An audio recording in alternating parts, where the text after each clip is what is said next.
It's finally here, and I couldn't be more excited. Catabasis, or Catabasis, whichever way you prefer to pronounce it, both are valid, just like Babel and Babel, is the newest novel by Chinese-American author RF Kuang, my favorite author writing today. And before I picked up this book, I had one massive question. How can a writer with this much talent continue to improve on herself, to blossom as an author, to expand her library of works beyond all of the wonderful masterpieces that she has already created and put out into the world, all just through her 20s. RF Kuang's debut novel, The Poppy War, which you can also see a fancy version of behind me, is the first in a trilogy of epic fantasy novels inspired by the culture and history and geopolitics of China in the early 20th century. It's an incredibly raw, unflinching, and difficult read that accomplishes so much. In fact, arguably more than what so many fantasy authors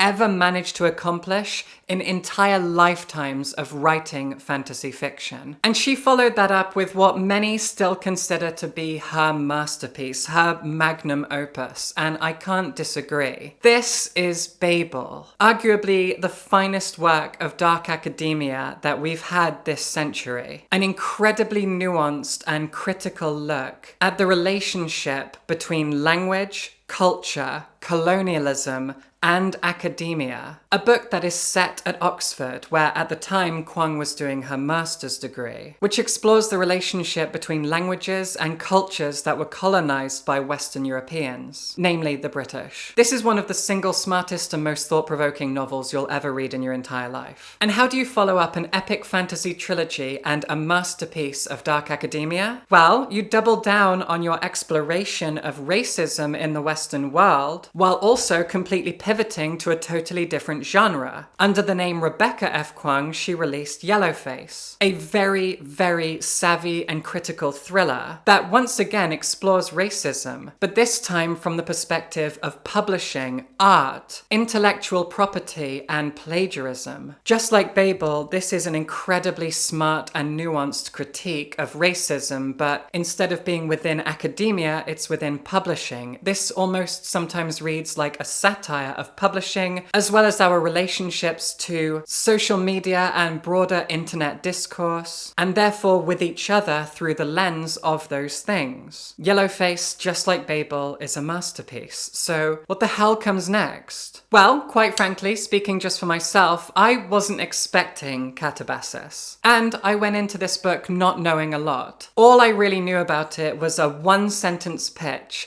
that this is another dark academia novel, this time set at Cambridge, about two PhD students who journey to hell to retrieve the soul of their professor and advisor because he's the only person that can help them actually get their PhDs and move on with their careers. That's it.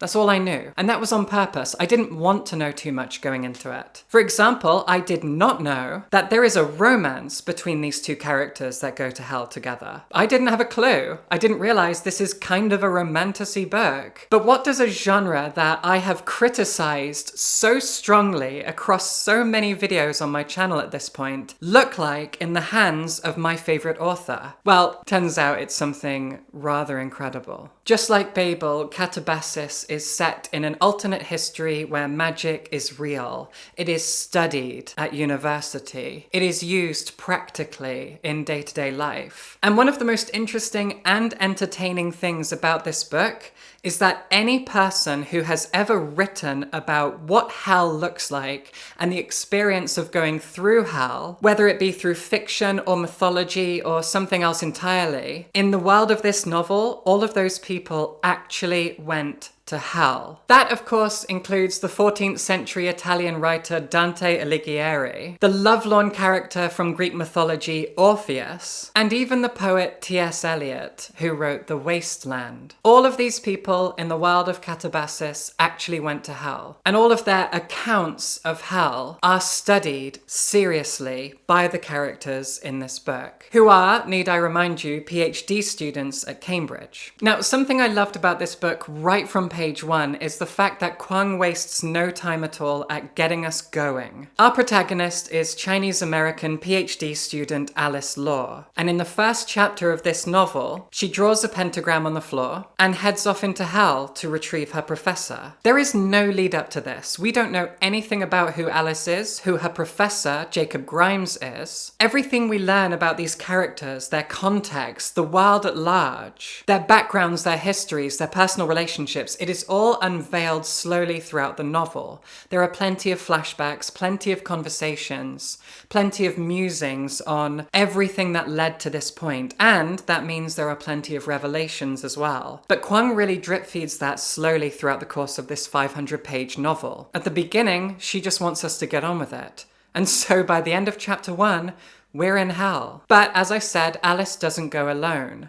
She also goes with another PhD student that she doesn't really get along with. An upper-class white British man named Peter Murdoch, whom Alice repeatedly reminds us was born with a silver spoon in his mouth. And together they head off to hell. As Peter very cheekily remarks, and this is written on the back of the book, "Alice Law, you naughty girl, you're trying to go to hell." I like Peter. The tagline of this book, which is written right at the top, says, "To hell with love," and I personally really enjoy the fact that that is like a triple entendre. And so, as I said, most of Catabasis is these two characters journeying through the 8 circles of hell, while about half of the narrative is given to flashbacks and conversations about the past that build these two characters, their relationships to each other, who their advisor, Jacob Grimes, really was, how he died, why he died, and there are some really interesting twists and turns.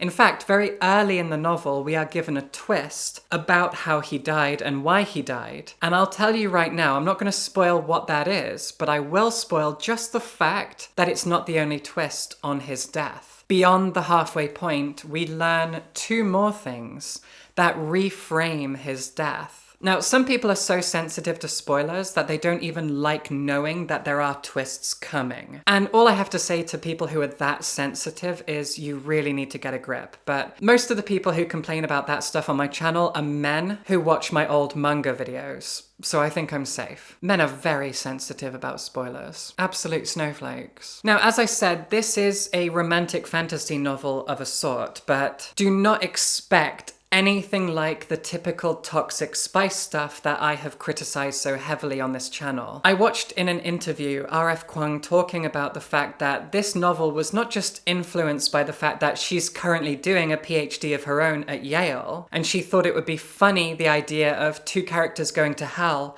to get their PhD advisor, rather than going into hell for love, to retrieve a lover, going into hell as 2 people who end up falling in love, potentially, while they're on a journey to get someone in a far stranger circumstance, a professor, a PhD advisor. It's a pretty hilarious concept, but the book wasn't just inspired by that. RF Kuang got married, I think, last year, and she mentioned in an interview the fact that her husband was hospitalized by a chronic illness he didn't even know he had until he was hospitalized. And I am gonna spoil something that I would only consider a spoiler because it's revealed later in the book, but honestly, I don't think it's that much of a spoiler, and I think it really helps with our connection to Kuang. So I'm mentioning this interview with her because you might not have seen it. I saw it because she posted it on Instagram. And I think all of this really helps with context because there is no such thing as separating art from the artist. We just shouldn't do it. It's dull and boring, and people who do it are boring. Hot take. It's good to know who the artist is and why they made something. I don't know how you could ever enjoy the books of RF Kuang if you believe in separating art from the artist. Rant over. Like I said, I'm about to spoil something that is revealed around 2/3 of the way through the book, but it's not a narrative spoiler. It's something about one of the characters that slightly reframes them, and I think it helps. The twist is that Peter Murdoch has Crohn's disease. He doesn't reveal this to Alice until much later in the book. The fact that he doesn't reveal it, I think, is sweet. It doesn't just point to the idea that their romance is potentially blossoming, but also just their relationship as two human beings who are very academic, a little bit autistic coded. They're very, very narrowly focused, especially Alice, on what she wants out of her life. Studying magic and becoming a professor and a published author and a professional academic in magic study is literally all she's ever dreamt of since she could dream. And that's why she is so happy to sacrifice half of what remains of her life in order to go to hell. That is the sacrifice. We learn that in chapter 1. They both have to do that, and they both do it without even blinking. Because as Alice says, half of a life spent doing great things in magic academia is better than a full life of doing what she would consider nothing at all, worth nothing at all, without doing what she believes she must do, what she believes is the only thing that she can do with her one life. And Peter obviously agrees. He goes along with it too. Now, why did I mention Crohn's? Well, going back to the interview, Kuang mentions that her husband was diagnosed with some kind of chronic illness, and I'm willing to bet it's Crohn's. I'm only speculating here, and I don't mean to be nosy, but in the chapter where Peter talks about his disease, he goes into it in incredible detail, and the emotional heft behind it, the experiences that he's had living with Crohn's his entire life, it is heartbreaking, and I almost wept for him. I know someone in my personal life with Crohn's, and it's not pleasant. And I really felt like crying for Peter in that moment. And I think that's why it's so beautiful that it's revealed later in the book, because Alice and Peter have already been on this journey for a few days through hell. They've spent so much of their academic careers side by side, but never seeing eye to eye. And at this moment, he chooses to be very vulnerable with her, and so their relationship is able to take an extra step forward. Their shields come down, their walls crumble, and they see each other more clearly. And that's why I wanted to spoil it and talk about it here, because I think the way that their relationship unravels in a beautiful way, the way that they both start to glow brighter and show who they really are, expose their colors, be true with one another. But it takes so long because they are two focused, narrow-minded, blinded academics. It's so gorgeous. The way that we just see their layers peel away, as if through this journey, they both shed skin. They both blossom, blooming from cocoons, not just as individuals, but as two people who see each other and feel each other. It's so gorgeous. And this moment where he reveals something that he doesn't like to talk about because it's so personal. It is something that is literally in his guts. It's so gorgeous. And I'm assuming that Kuang was really pulling from her own personal experiences here, not just because of the whole Crohn's thing, but Alice is a Chinese American who is studying in the UK. She has recently fallen in love and gotten married, and she dedicates the book to her husband Bennett. I feel like she lays bare so much of her love in this book. That's why she wrote a dark academia romance, because RF Kuang is a dedicated academic who has written about academia and art and Chinese history and the relationships between China and the US and the Western world in general. She's put all of this out there because it's who she is. She is a Chinese American. She is an immigrant from China. She is someone whose second language is English. She is someone who has studied at some of the biggest academic institutions in the Western world, Oxford and Yale. And so she has written about Chinese history, the relationship between China and the Western world. She's written about languages as metaphors for the exploration of colonialism, oppression, cultural appropriation, and other things. And now she's writing about love. I think it's so beautiful. It's so wonderful for her to do this. The book is still very critical of the academic world, and we still have elements of geopolitics and cultural politics in here, but they are not as strong. They are not the focus of the book like the case was with Babel and the Poppy War and Yellowface. No, here it is about people. It's a far more focused novel in the sense that it is smaller. It's intimate. It's about people and their relationships, both to themselves and to one or two other people. Now, there are things that I don't want to spoil about where the book goes in its second half, but I do think it's worth giving a subtle content warning for anyone who's watching this who might be sensitive to certain topics surrounding abuse. This is difficult for me to do because I feel it's my duty to give a content warning, but I also really don't want to spoil where the story goes and what revelations come to light. But I know that I have a very diverse audience, and my audience are intellectually and emotionally sensitive people, and I mean that in a good way. People who are going to care about that kind of a thing and would appreciate a content warning. So if you've made it this far through the video, just know that that's a topic that rears its head. I also want to bring up the fact that I am not an academic, and there are so many philosophers and authors,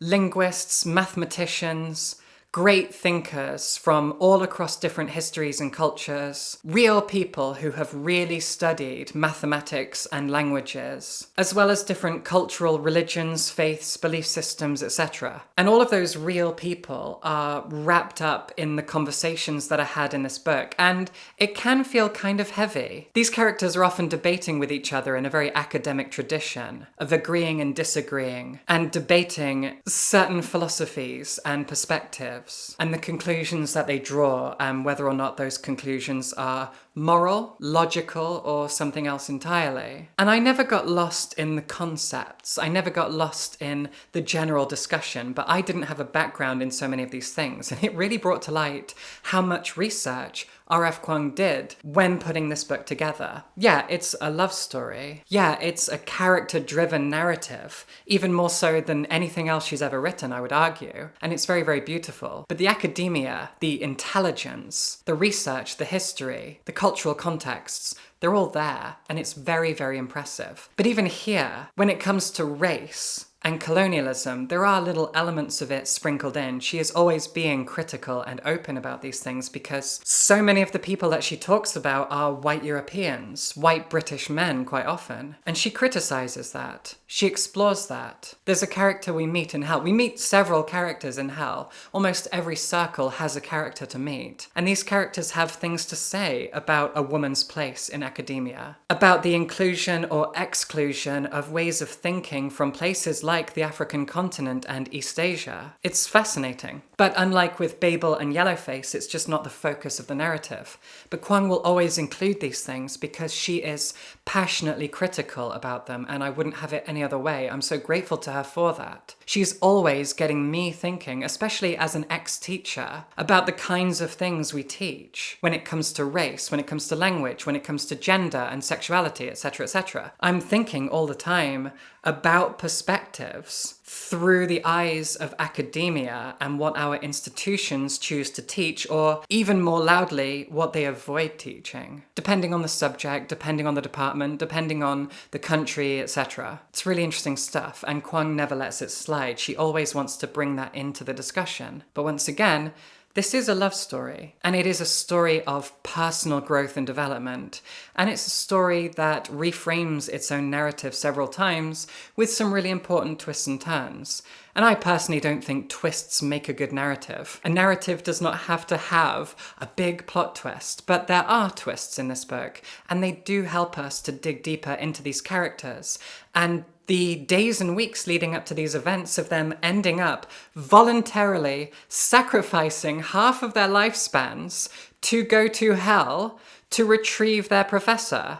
It is very much worth noting that the twists and turns only serve to dig deeper into the context around that absurd situation. The whole thesis of this book, the one-sentence pitch of this book, is hilarious on the face of it, and the way that it only becomes contextually larger through revelations and twists throughout the novel, it's absolutely brilliant. Kuang knows how silly this whole concept is, and so she only broadens it and deepens it and makes it more meaningful and more thoughtful, while also presenting us with the kind of sensitive love story between two fascinating individuals that only become more fleshed out and colourful and laid bare as the book goes on. It's all so gorgeous. It's all so beautiful. I knew I was going to like this book because I'm always going to like an RF Kuang book. I have every faith in her. After 5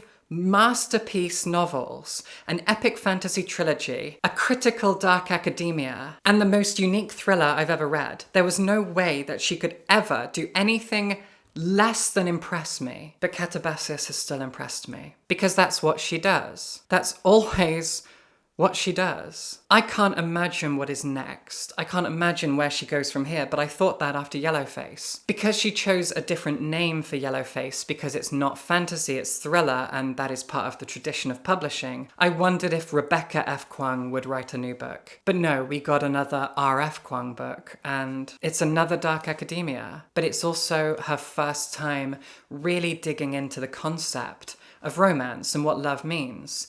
And I'm sure it's heavily inspired by the incredible love that she clearly feels for her husband. And that brings a tear to my eye. This is not a toxic romantasy. This is a beautiful, beautiful exploration of love as a concept, of what love means to an individual who has always ignored it. That is staggering to me. The way that Kuang explores academia and academia's relationship to power dynamics, which I really haven't gone into because I'd have to spoil a lot of the book, and academia's relationship to nationalities, cultures, its own history, and its place in the world, all while telling a story about 2 people going through hell itself and falling in love along the way. I don't know how she's pulled off all of these interconnected, interwoven, but moving parts. It really is like clockwork. Every element of this book is a cog that's turning on its own, and they're all interlocked and interconnected.